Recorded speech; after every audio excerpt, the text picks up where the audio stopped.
আসসালামু আলাইকুম রহমতুল্লাহি ওয়া বারাকাতু। আজকে আলোচনা করব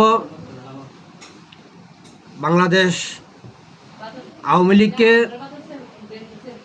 যে অবৈধ আইন করে নিষিদ্ধ করা হচ্ছে, আমরা সেই অবৈধ আইনের এবং নিষেধাজ্ঞার তীব্র নিন্দা ও প্রতিবাদ জানাই। তবে এই বাংলাদেশের জন্ম আওয়ামী লীগের অধীনেই হয়েছে। বাংলাদেশের অধীনে আওয়ামী লীগের জন্ম হয়নি। এই বাংলাদেশের জন্মটা হয়েছে বাংলাদেশের স্বাধীনতার স্থীপিত মুসলিম নেতা, বাংলাদেশের জাতির পিতা জাতির জনক বঙ্গবন্ধু শেখ মুজিবুর রহমানের নেতৃত্বে মুক্তিযুদ্ধের চেতনায় বাংলাদেশ আওয়ামী লীগের অধীনে একটি স্বাধীন বাংলাদেশ আমরা পেয়েছি। এই বাংলাদেশ 1971 সালে স্বাধীন হয়েছে 30 লক্ষ শহীদদের বিনিময়, 2 লক্ষ মা বোনদের ইজ্জতের বিনিময়। আজকে সেই বাংলাদেশ আওয়ামী লীগকে অবৈধ আইন করে নিষিদ্ধ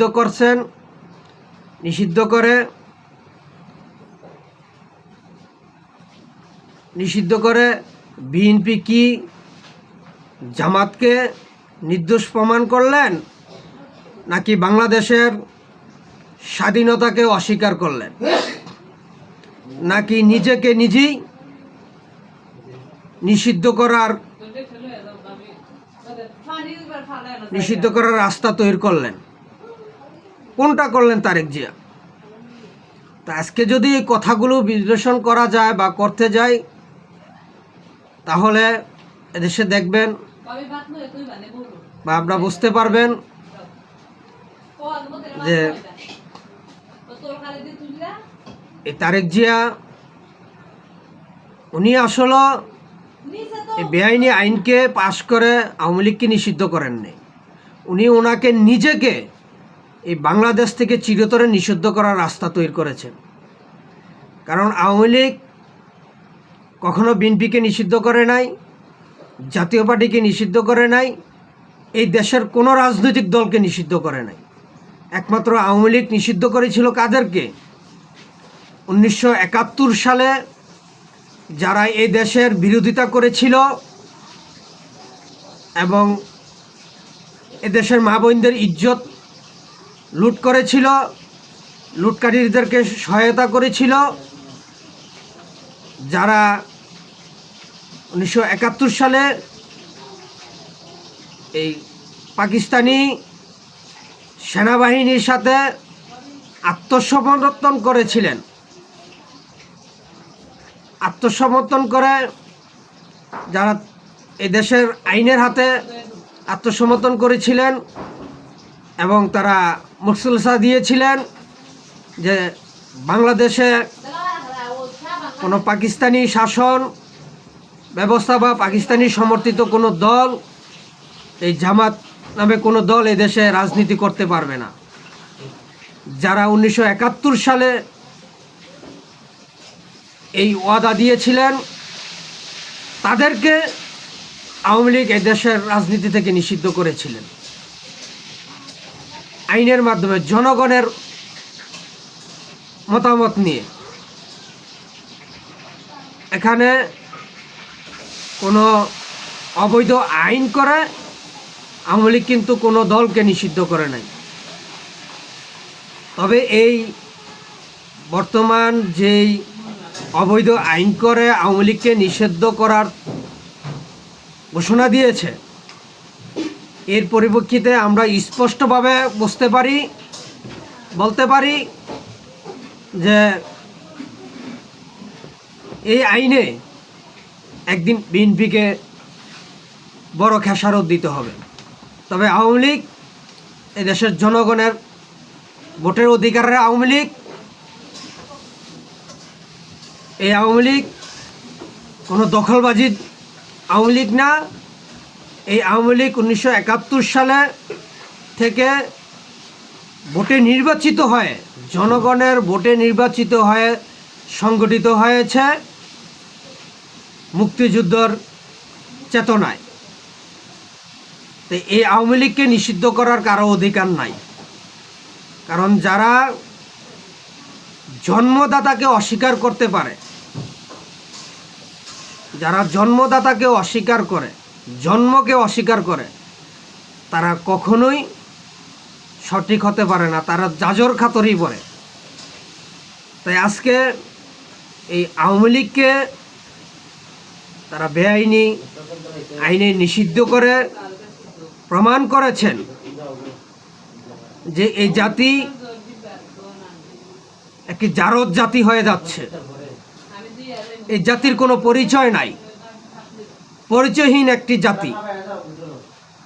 তাই যারা আজকে এই জাতিকে, এই স্বাধীন বাংলাদেশকে, এই মুক্তিযুদ্ধের চেতনার বাংলাদেশকে যারা আজকে জারজ হিসাবে স্বীকৃতি দিতে যাচ্ছে বা বিশ্বের কাছে জারজ হিসাবে প্রমাণিত করতে যাচ্ছে, আশা করি তারাই ভবিষ্যতে জারজ হিসাবে প্রমাণিত হবে। তাদেরকেই এই দেশ এবং এই জাতি এবং বিশ্ব তাদেরকেই জারজ হিসাবে পরিণত করবে, বাস্তবায়িত করবে, এটাই আমাদের বিশ্বাস।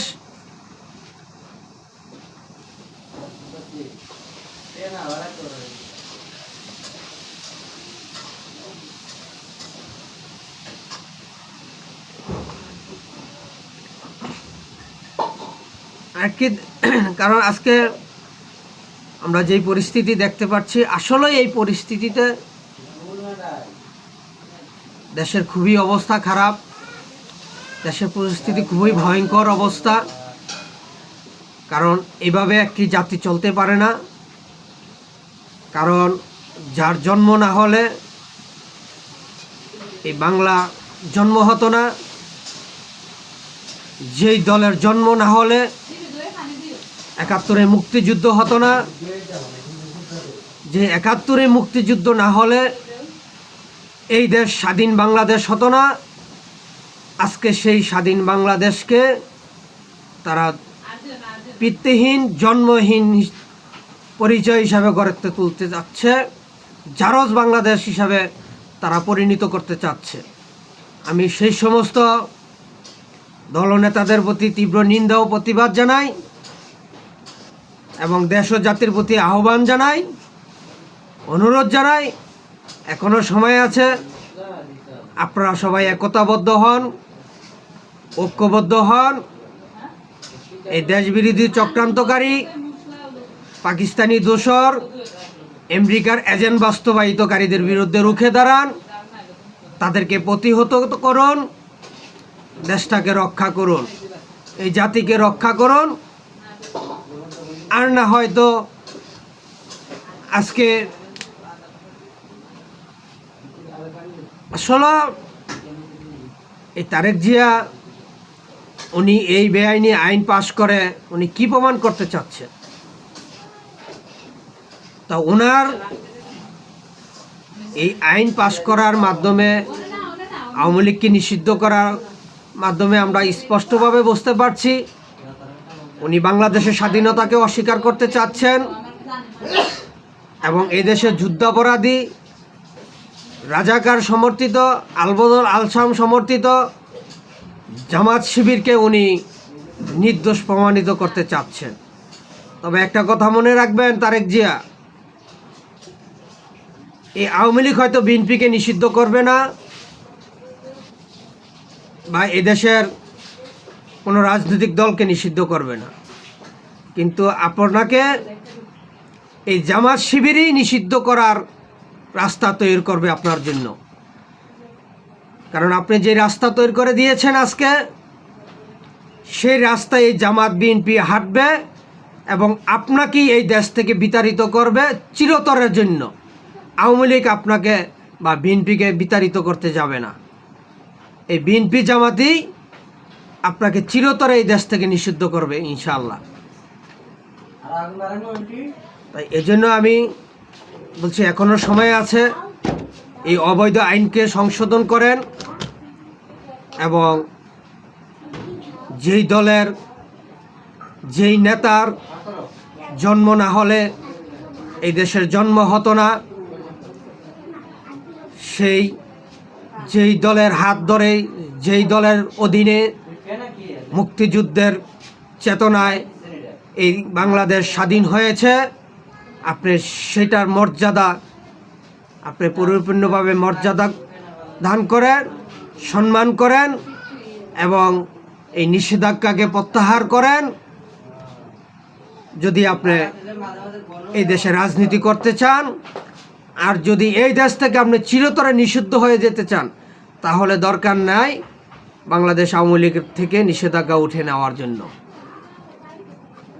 যদি আপনি জিয়ার আদর্শকে, মুক্তিযুদ্ধের আদর্শকে আপনার বুকে লালন করেন, মানেন, তাহলে অবশ্যই এই অবৈধ আইনকে আপনি বাতিল করে আওয়ামী লীগকে সঠিকভাবে রাজনীতি করার সুযোগ করে দিবেন এবং এই দেশবিরোধী চক্রান্তকারী পাকিস্তানি দোসর, আমেরিকার এজেন্ট বাস্তবায়িতকারী জামাত, শিবির, এনসিপিকে আপনি প্রত্যাখ্যান করবেন, তাদের বিরুদ্ধে আইনি ব্যবস্থা নেবেন এবং 5ই আগস্টে 2024-এর 5ই আগস্টে যেই জুলাই আগস্টে আন্দোলন হয়েছিল, সেই আন্দোলনে আমরা ছাত্র পুলিশ জনতার সঠিক যে ছাত্র পুলিশ জনতা হত্যা হয়েছে তার সঠিক বিচার করবেন, দেশের আইনের সুশাসন প্রতিষ্ঠা করবেন। এটাই আমি আপনার কাছে আশা করছি। বিএনপির চেয়ারম্যান হিসাবে, বাংলাদেশের বর্তমান প্রধানমন্ত্রী হিসাবে আমি আপনার কাছে সেটাই আশা করি আপনি সেই সঠিক সিদ্ধান্তটাই নেবেন। এই বলি আজকে এই পর্যন্তই এখানেই শেষ করলাম। আমার কথায় যদি কোনো ভুল ত্রুটি হয়ে থাকে দয়া করে ক্ষমার দৃষ্টিতে দেখবেন, আমার ভুলগুলো সংশোধন করার সুযোগ দিবেন। এই বলি শেষ করলাম। জয় বাংলা, জয় বঙ্গবন্ধু, জয় হোক সর্বস্তরের জনগণের। আবারও বিজয় হবে এই মুক্তিযুদ্ধের সপক্ষের নৌকার, ইনশাআল্লাহ। আসসালামু আলাইকুম ওয়া রাহমাতুল্লাহি ওয়া বারাকাতুহু।